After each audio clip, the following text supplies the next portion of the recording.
Le harsh sleep training, une méthode de dressage sadique née sous le nazisme. Tu veux savoir d'où vient vraiment le sleep training? Cette méthode qu'on vend aujourd'hui comme un outil bienveillant pour apprendre à un bébé à dormir seul, ça n'a rien d'inoffensif.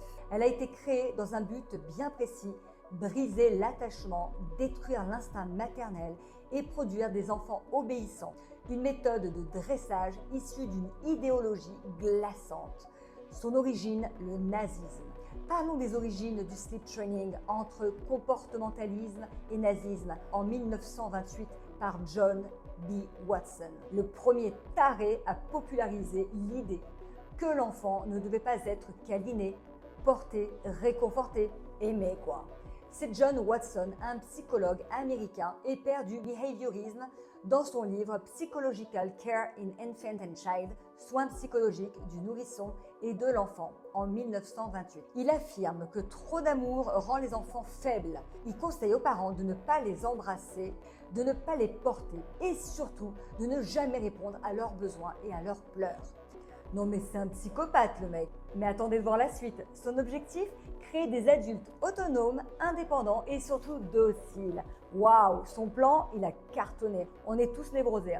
Quelques années plus tard, en 1934, Johanna Auer, la deuxième tarée, une pédiatre nazie, écrit un guide parental destiné aux mères du Troisième Reich. Die Deutsche Mutter und Erzkind, la mère allemande et son premier enfant. Ce livre est un livre manuel d'éducation brutale, militaire, déshumanisant. Il est écrit noir sur blanc: ne répondez pas aux pleurs de vos bébés, ne les nourrissez pas à la demande, laissez-les seuls. Le but de cette méthode, créer des enfants endurcis, soumis, déconnectés de leurs émotions, un modèle parfait pour former une génération de soldats et de citoyens obéissants. 2. Les conséquences du harsh sleep training sur les bébés. Un bébé qui pleure ne manipule pas, il appelle à l'aide. Quand un nourrisson pleure et que personne ne vient, son cerveau passe en mode survie. Taux de cortisol et d'adrénaline en pic, hyperstress, système nerveux en alerte, anxiété chronique, dissociation cognitive, coupure émotionnelle. Et ce que ça entraîne à long terme? Troubles de l'attachement, manque de confiance en soi, dépression, burn-out, anxiété, problèmes relationnels, dépendance affective, difficulté à gérer le stress. Cette méthode ne rend pas l'enfant autonome, elle le brise. Cela ne ressemble-t-il pas à notre société actuelle? 3. Pourquoi cette méthode persiste encore aujourd'hui malgré des décennies de recherche montrant les effets destructeurs du sleep training?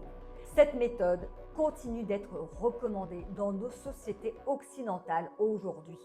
Pourquoi? Parce qu'une société où les enfants sont séparés tôt de leurs parents, où ils n'apprennent pas à s'exprimer ou à exprimer leurs émotions, c'est une société où les adultes sont dociles, productifs et obéissants. Mais tu as le choix. Tu peux dire non, tu peux écouter ton instinct, tu peux écouter ton intuition. Ton bébé n'a pas besoin d'apprendre à dormir seul, il a besoin d'être sécurisé, d'être aimé et d'être accompagné.